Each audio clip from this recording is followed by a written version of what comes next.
तो जैसा कि मैंने कहा कि कमेंट्स जो हैं किसी भी कोड में they are very helpful in documenting your code. तो अब हम देखते हैं कि हम कमेंटिंग करते कैसे हैं। तो फॉर एग्जांपल ये हमारा जो प्रोग्राम था स्ट्रिंग्स वाला जिसमें हमने प्रीफिक्सेस और सफिक्सेस रिमूव किए थे, तो इसमें हम कमेंटिंग करके देखते हैं। सिंगल लाइन कमेंट्स जब आप करेंगे तो they start with a hash. तो लेट्स से फॉर एग्जांपल यहाँ पर अब हम क्या कर रहे हैं कि हम एक वेरिएबल डिक्लेयर कर रहे हैं यूआरएल के नाम से, जिसमें हम एक यूआरएल स्टोर कर रहे हैं। तो हम इसको लिख सकते हैं हैश।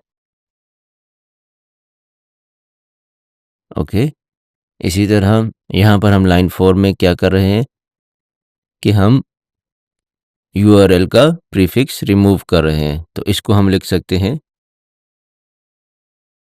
रिमूव प्रीफिक्स कमेंट हो गया। इसी तरह यहाँ पर आगे हम यहाँ पर लिखते हैं कि हमने क्या किया कि हमने एक वेरिएबल डिफाइन किया है जिसमें हमने कोई फाइल नेम स्टोर किया है।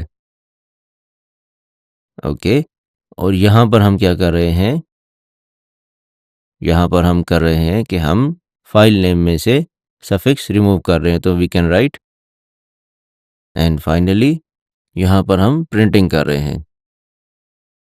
तो इस तरह आप कमेंट्स कर सकते हैं सिंगल लाइन। अब एक और तरह के कमेंट्स होते हैं मल्टीपल लाइन। लेट्स से आपने एक से ज़्यादा लाइन में कमेंट करना है, तो वो कैसे करेंगे? उसका तरीका ये है, लेट्स से मैं यहाँ पर आता हूँ। फॉर एग्जांपल मुझे यहाँ पर लिखना है इस प्रोग्राम के टॉप पर कि ये प्रोग्राम करता क्या है, इसका पर्पस लिखना है और वो मैं मल्टीपल लाइन्स में लिखना चाहता हूँ। तो उसके लिए एक तरीका ये है कि ट्रिपल कोट्स आप यूज़ करते हैं। ट्रिपल कोट्स लिखिए स्टार्टिंग में एंड एंड पर। ये स्टार्ट में ट्रिपल कोट्स और ये एंड में ट्रिपल कोट्स, इन दोनों के दरमियान में जो कुछ भी होगा वो कमेंट्स कंसीडर किया जाएगा। तो यहाँ पर फॉर एग्जांपल हम लिखते हैं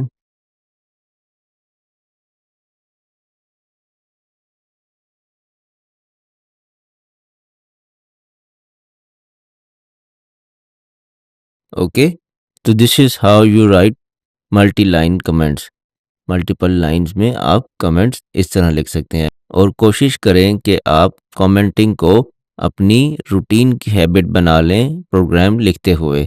जब जब आप कोई कोड लिखें, कोई प्रोग्राम लिखें, कोई फंक्शन लिखें, तो उसकी डॉक्यूमेंटेशन उसके साथ ही आप लिखते जाएँ, क्योंकि जब आप कोड कर रहे होते हैं तो आपके ज़हन में आइडिया होता है कि आपका कोड करेगा क्या।